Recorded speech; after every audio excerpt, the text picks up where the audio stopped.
What did you think of Blake Griffin's performance tonight?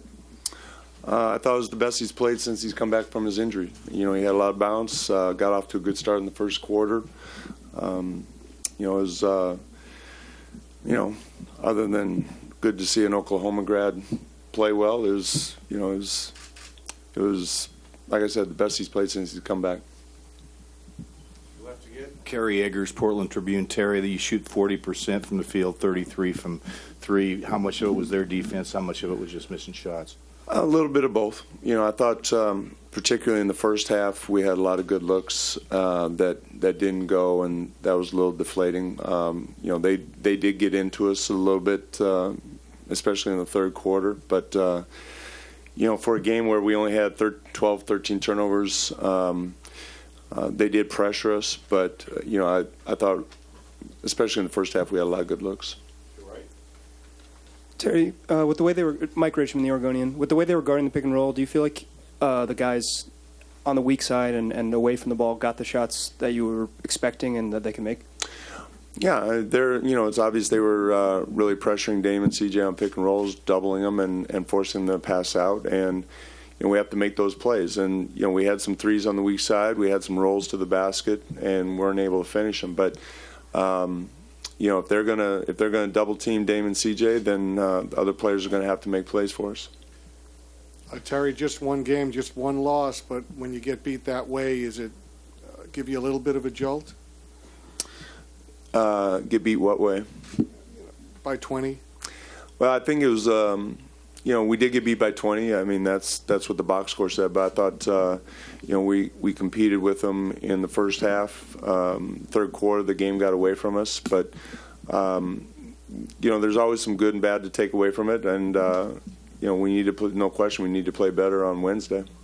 Casey Holdall, Trailblazers.com. Terry, how detrimental was the foul trouble that Mo got into early, and how did that change the way that you approached the game rotationally?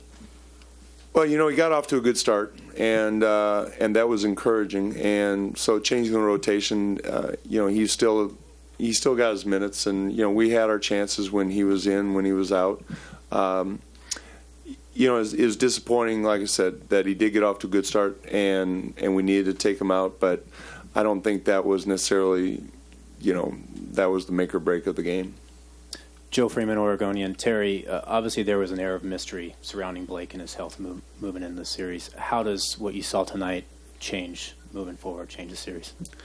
Well, we said going into it that we were going to treat him like Blake Griffin. I mean, he's an all-star and he's a great player, and so it was just a matter of time before he rounded into shape. So I don't think it changes anything from our perspective because we went into it assuming that he was 100% healthy. They beat you on the boards, Terry. How important was that?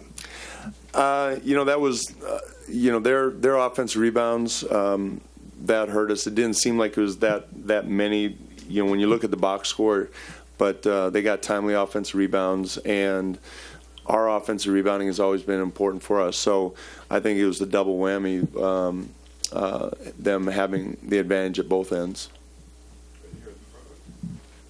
Gary George, Inland Valley News. Coach, you have until Wednesday to prepare your team.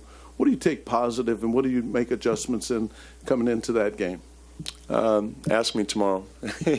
We'll watch the film tonight and, talk about it and get our preparations over the next 2 days. Last two. Nick Hamilton, Rebel Media. Coach, what did you see late in the fourth quarter that allowed you to kind of institute the hack of DJ?